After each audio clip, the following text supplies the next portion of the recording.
The following is a potential scenario depicting the early events of World War III. The U.S. Department of Defense claims the Islamic State has secured fighter jets, potentially with the complicity of the Syrian government. The Russian president has warned against... Putin issues a final warning to Western powers that any more disruptions with Russia, its allies, or trading partners will not be tolerated. After confirmation of cooperation from the United Kingdom, a no-fly zone was placed over Syria.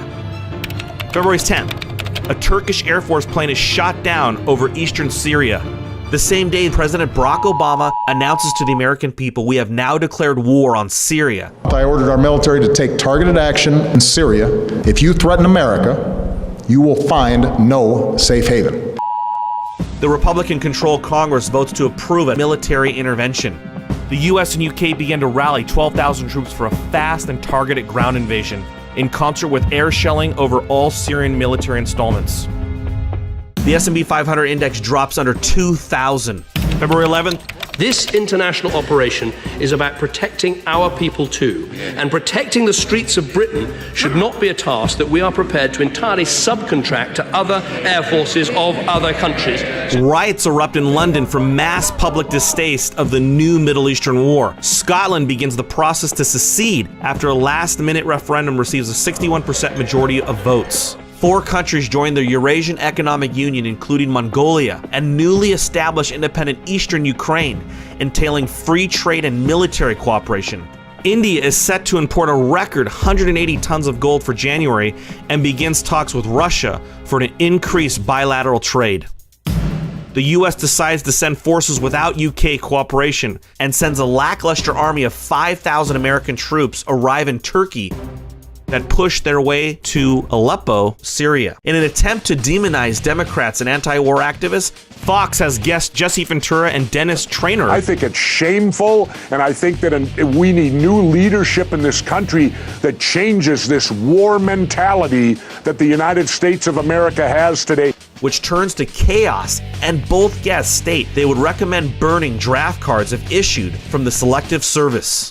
Days later, China does not attend the latest 5-year and 7-year Treasury note auction. The Federal Reserve announces a return to monthly asset purchases to maintain critical defense expenditures. February 17th, submarines went undetected to the U.S. West Coast, destroying key military targets in San Diego. U.S. Secretary of Defense announces the swift sinking of 3 Chinese submarines west of San Clemente Island. Secretary of State John Kerry appears live on CNN to declare the U.S. is now at war with China. Japan announces allegiance with the United States. We agreed that Japan and the United States will continue to cooperate. And supplies 12 destroyers to patrol for Chinese warships in the Pacific.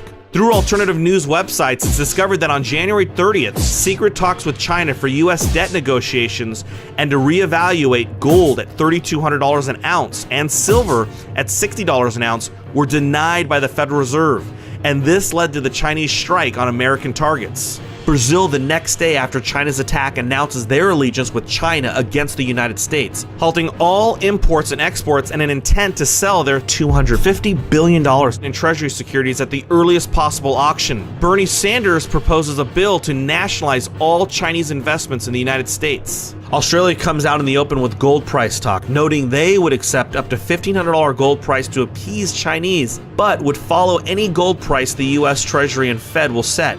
Australian coal and gold mining workers go on strike, and China responds with sending 20,000 troops into Australia to, quote, secure China's industrial mineral investments. March 1st. The Pentagon is going to spend $7.5 billion to make emergency fixes to its nuclear weapons. The Pentagon allocates $11.9 billion package to modernize and ready nuclear armaments at the National Nuclear Security Administration plant in Kansas City. InfoWars founder Alex Jones has not been seen or appeared on air in the past 10 days. Senior editor Paul Joseph Watson hosts the Alex Jones Show in his absence. March 8th, U.S. troops have secured the northern half of Syria. Chairman of the Joint Chiefs of Staff states the U.S. Army has confirmed that ISIS is working side by side with the Syrian government in fighting the American surge. Russians move in to support troops into Iran. The Iranian president announces on Democracy Now! That his country will accept any number of Syrian refugees as well as Palestinian refugees from the ongoing Israeli conflict. American media proclaims the U.S. is crying for help from the world and getting no answer. March 11th, in an attempt to arm anti-Syrian fighters, Saudi Arabia covertly deploys 13 fighter jets, but 4 are intercepted by Iran and shot down. Iran claims they were under hostile attack. Saudi Arabia and Turkey then declare war on Syria and Iran. Rumors circle that the French Parliament will vote to leave the European Union, with similar talks in regards to Italy and Poland. Germany states they are remaining neutral in regards to any Eurasian military conflict. Shortly thereafter, Chancellor Angela Merkel announces her resignation. Riots in Central America have provoked a push for revolution in Venezuela. The U.S. deploys Marines and Navy SEALs to invade Cuba and Venezuela. March 13th. An explosion at Diablo Canyon nuclear power plant in California causes a further increase in exodus from California into neighboring states, especially Arizona. Mexican civilians begin pouring into Arizona, New Mexico, Texas, and even some to Southern California. MSNBC and CNN pump out propaganda demanding high taxes and welfare for the poor Americans and immigrant refugees from the southern border, saying Republicans hate immigrants, while Fox News paints all of them as illegals dragging down our economy, while calling the increased spending for wars absolutely necessary.